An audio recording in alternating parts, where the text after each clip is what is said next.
effectivement, il faut que chaque arrête la circulation. Bon, nous, on voulait vous rencontrer, parce que c'est vrai que même si la situation, vous connaissez la situation de l'agrémente, bon, la fermeture, liquidation judiciaire, donc on a décidé de continuer. Pourquoi continuer? Parce qu'il y a deux choses. Premièrement, on s'est aperçu que l'agrémente avait été victime vraiment d'une exécution, on peut dire, d'une exécution industrielle.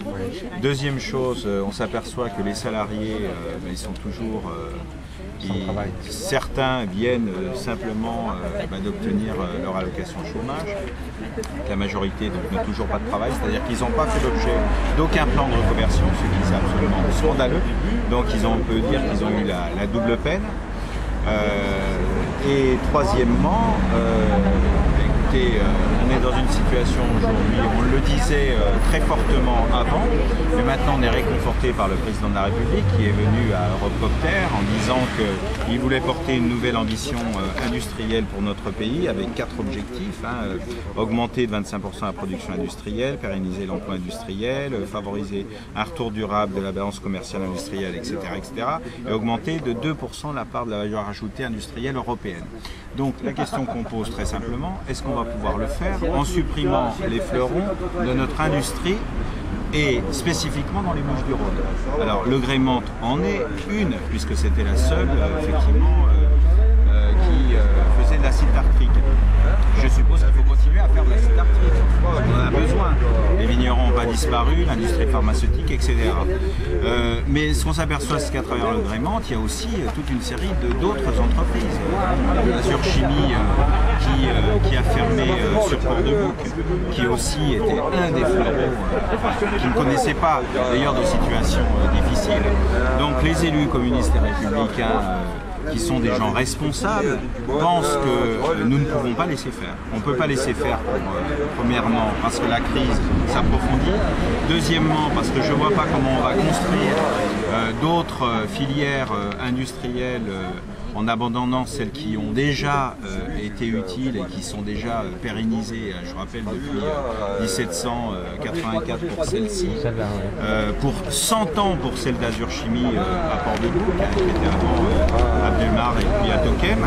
Voilà, donc c'est un coup de semence qu'on a voulu donner et qu'on a voulu donc faire partager au ministre de l'Industrie, qui nous a répondu, et qui, pour l'affaire de l'agrémente, qui est une affaire, je dirais, exemplaire de la situation que vivent les salariés aujourd'hui dans notre pays, et la situation de débridage complet de la part d'un certain nombre de patrons qui s'arrogent le droit de supprimer des entreprises sans tenir compte de l'intérêt général.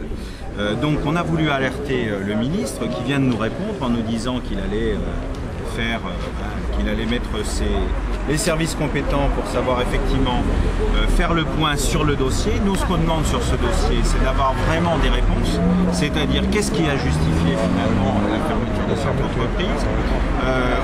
Il y a beaucoup de points d'ombre, et un des points d'ombre, c'est bien sûr, vous le savez, on est dans le territoire marseillais, mais je laisserai Marie-Françoise en parler, plus avant que moi, dans un territoire qui est fortement convoité, avec une spéculation immobilière et foncière très forte. Et nous ne concevons pas aujourd'hui, au XXIe siècle, des zones où l'industrie, où effectivement on aurait comme ça une espèce de patchwork de territoire. Les gens d'ici d'ailleurs le disent, il ne s'agit pas d'avoir de la nostalgie, mais quand on dit d'une manière générale que l'industrie, aujourd'hui on sait maîtriser les techniques de production, on sait faire en sorte de cohabiter avec en sécurité.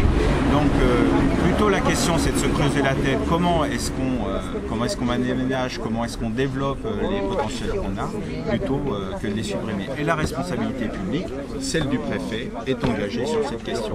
Donc on ne lâchera pas, sur la question des salariés, on veut avoir des réponses sur la question de l'agrément, et puis surtout on veut demander aussi au ministre de l'Industrie, au préfet, savoir qu'est-ce qu'il compte faire pour notre département, pour revitaliser l'industrie. Je vous rappelle que quand même, puisqu'on est dans le cadre de la réforme territoriale, il faut savoir une chose très simple, c'est que le département des Bouches-du-Rhône, c'est celui qui va perdre le plus en France, 300 millions d'euros. Plus de 300 millions d'euros. En TP. Hein. En recette fiscale propre. Ça veut dire, s'il perd tant, ça veut dire que c'est un des départements les plus industrialisés dans notre pays, où justement il y a encore une industrie qui est forte, mais qui est aussi dans une fragilité. Je crois qu'on a vraiment besoin de se retrousser les manches. On a besoin de réponses voilà, du président de la République, du ministre et puis et du préfet. Il vient à Martigues lundi, je viens de l'apprendre. Oui, il vient à Naftachimie lundi, monsieur Estrosi. Non, Estrosi. Voilà, donc on ne manquera pas de lui poser un certain nombre de questions, d'autant plus que je crois qu'il vient signer. Je crois qu'il vient signer un livre qu'il n'a pas écrit. Bon, bah ça, c'est un autre problème. Non, il n'a sûrement pas écrit. Je ne vois pas comment il écrit un livre. Bah, c'est qu'on vient d'écrire un livre sur lui, donc je pense qu'il... Enfin, ça, c'est une information... Naftachimie, vous serez là. Voilà, Naftachimie, on n'a pas été invité, mais on trouvera le moyen de... Il faut savoir une chose, c'est que les gens ne le savent pas, c'est-à-dire qu'aujourd'hui, il faut vraiment qu'il y ait un rebond, je dirais, populaire. Quand on voit les gens d'ici, ils parlent de l'entreprise, ils disent l'entreprise ne nous a jamais dérangé, etc. Je crois qu'on a un rebond populaire pour dire effectivement, l'industrie c'est quelque chose qui peut être complètement moderne, en tout cas dont le pays a vraiment besoin, pas simplement pour son indépendance, mais pour créer des richesses, mais aussi pour tout simplement ce qu'on appelle le lien social. Je crois qu'on a besoin de retravailler toutes ces questions-là.